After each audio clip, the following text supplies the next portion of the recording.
What is going on, guys? It's Jake here, and I'm just laying out, enjoying myself. I hope you're having the greatest Sunday ever, and I am so excited as we get ready to jump back into our series. So let's jump straight into it.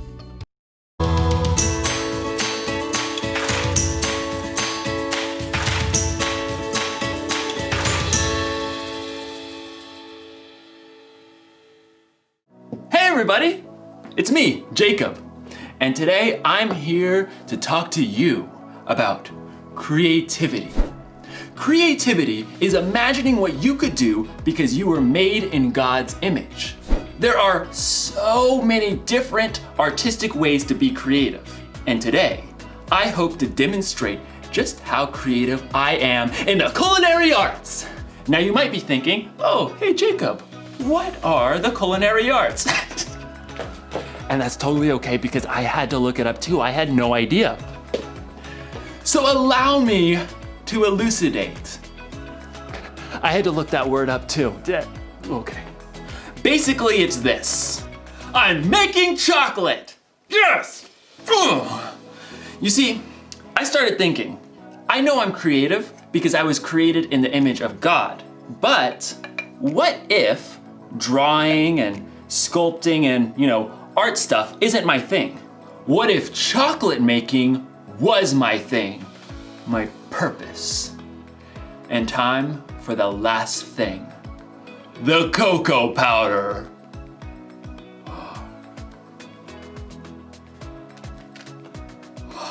In my research, I learned that chocolate comes from a bean that grows from the cacao tree, which technically means that chocolate's a vegetable. True story.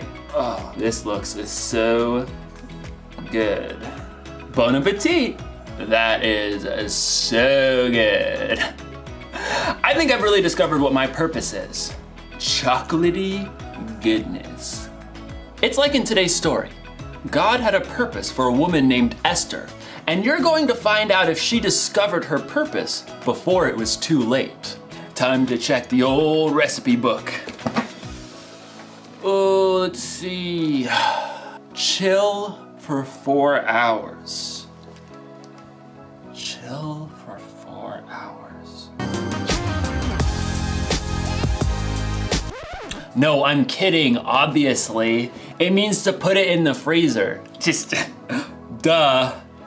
I had to look it up. And I spent 2 hours in the freezer before I realized that it meant the chocolate and not me. So, see you soon. The Bible. It's 66 books of history, stories, letters, and poetry that fit together to form God's one big story. The epic adventure of how He created us and loves us so much that He made a way to rescue us. As we travel through the Bible, from Genesis to Revelation, we discover people who met God and found their lives changed forever. Now, for an amazing story. Inspired by the Book of Esther. Esther was the queen of Persia. Wait, what? Queen? Esther didn't become queen in the usual way. See, her father wasn't a king, and she wasn't from a noble family. It's just me and cousin Mordecai. In fact, Esther was Jewish. Many of God's people had been captured and brought to Babylon when their home, Judah, was conquered. Then Babylon was taken over by Persia. So Esther grew up in a land that wasn't her own. When Esther's parents died, her cousin Mordecai raised her as his very own daughter. Always remember what our scriptures say. Love the Lord your God with all your heart and with all your soul. Love Him with all your strength. One day, a new king named Xerxes came to power in Persia. He was so impulsive that he actually fired his queen Vashti simply for refusing to show up at a wild party. She will never see me again. When Xerxes had finally calmed down, he had realized he now had no queen. I have no queen. He would have to find a new one. I must find a new one. So the king decided to hold a contest. He ordered his officials to gather the most beautiful young women in the land and put them through an entire year of beauty treatments. Esther was one of those girls chosen. Cousin Mordecai, what do I do? Don't tell anyone you're from a Jewish family. I have chosen my new queen. Drum roll. My new queen is Esther. Me? Assume the queenly royal crown. I might have to resize it. Just as Xerxes had so impulsively switched queens, he also promoted a royal official named Haman higher than all of the other nobles in the kingdom. Bow to me, you fools! Haman was delighted when all of the officials outside the palace bowed low before him. When he discovered that Mordecai refused to bow, he was enraged. You have to bow! Somebody make him bow! Haman was so angry. He made a plan to destroy not only Mordecai, but all the Jews in the land. He laid it out for the king. Your Majesty, these Jews live differently than everyone else. They don't obey your laws. Fiddlesticks. That's just wrong. Precisely. Give the order to destroy them. Consider it done. Xerxes agreed to the terrible decree. Messengers took the letter all over the kingdom. Hear ye, hear ye. On the 13th day of the 12th month, all Jews are to be killed. Hear ye, hear ye. When Mordecai and the other Jews discovered the horrible news, they dressed in rough clothing and wept bitterly. Mordecai sent a message to Esther in the palace, telling her what Haman had done. You must ask the king to save our people. Esther was devastated. She sent a response to her cousin. No one can come before the king unless he sends for them. If I do it, I'll die, unless he reaches out his gold scepter to me. Mordecai sent his answer right back. You may not escape, even though you're queen. Who knows? It's possible that you became queen for just a time like this. He's right. Here, tell this to Mordecai. Gather all the Jews. Don't eat anything for 3 days. I and my servants will fast too. Then I'll go to the king. Esther faced an impossible dilemma, but she took 3 days to prepare her heart and her mind. Bring my most beautiful royal robes. Heart racing, Esther entered the throne room. Across the long hall, she saw the king seated high on the throne. Breathless, she waited for him to see her. Please, please, please. The king looked up, his dark eyes locked on Esther's face. And then he smiled. He reached out his golden scepter. Thank God. What is it, Queen Esther? I'll give you anything, up to half my kingdom. Esther could have made her request right away, but she knew she would have a better chance if she made the king curious. King Xerxes, if it pleases you, come to a feast I prepared today. Oh, and bring Haman. Consider it done. Esther created an elaborate feast for the king and his number 2 official. Look at me, you peasants, invited to the queen's banquet. At the meal, King Xerxes once again tried to discover what Esther wanted. I'll give you anything, up to half my kingdom. Once again, Esther held her ground and waited for the perfect moment. I'd like you and Haman to come to another feast tomorrow. Then I'll answer your question. The king agreed, and Haman spent the whole evening bragging to all of his friends. You guys, the queen thinks I am the bomb. But the second feast was a different story. As before, Esther prepared an incredible meal. Both Haman and the king were quick to dig in. What do you want me to do for you? I'll give you up to half my kingdom. Esther took a deep breath. Something told her this was the right moment. Your Majesty, let me live. Please spare my people. We have been sold to be destroyed. Haman paled and choked on his fillet, but the king's face flushed red with rage. Who is the man who has dared to do such a thing? Esther turned her gaze on Haman. Haman is the one. In a panic, Haman threw himself at the queen. Totally didn't mean it. Please, please, please let me live.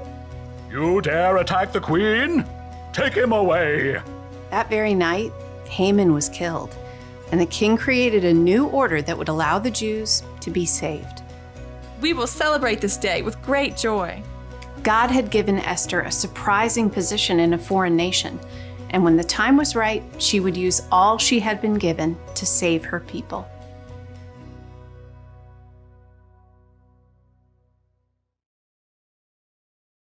God always has a purpose. He had a purpose for Queen Esther when he put her in the right place at the right time to save her people. He had a purpose when he sent Jesus to pay for the sins of the world.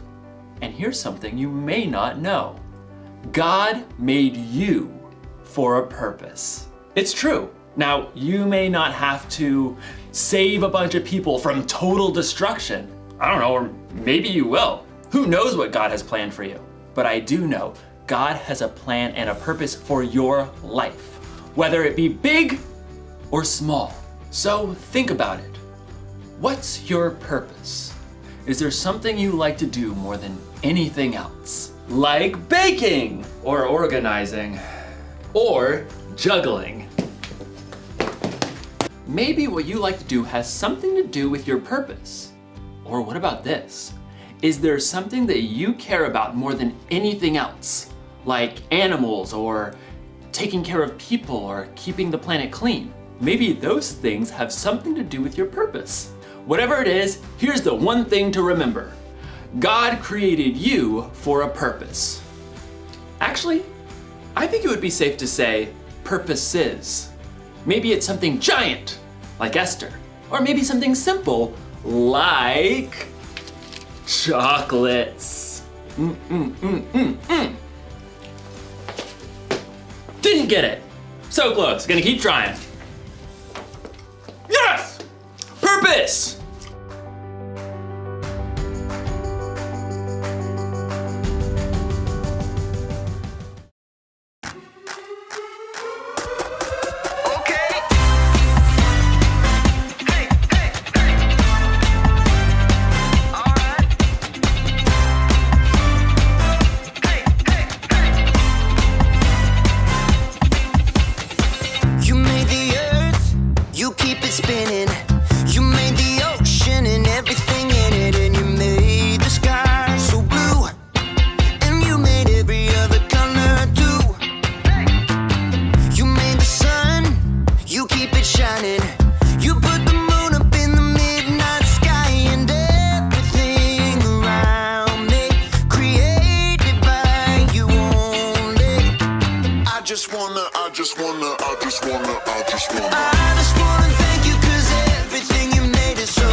Man, guys, I hope you really enjoyed that message about Esther and learning how God created her on purpose for a purpose.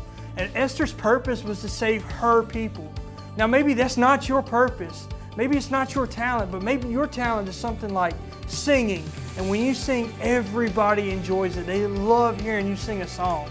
Or maybe your talent is dancing, and everybody enjoys watching you dance. And maybe your talent is making funny jokes and how you can make people just laugh hysterically.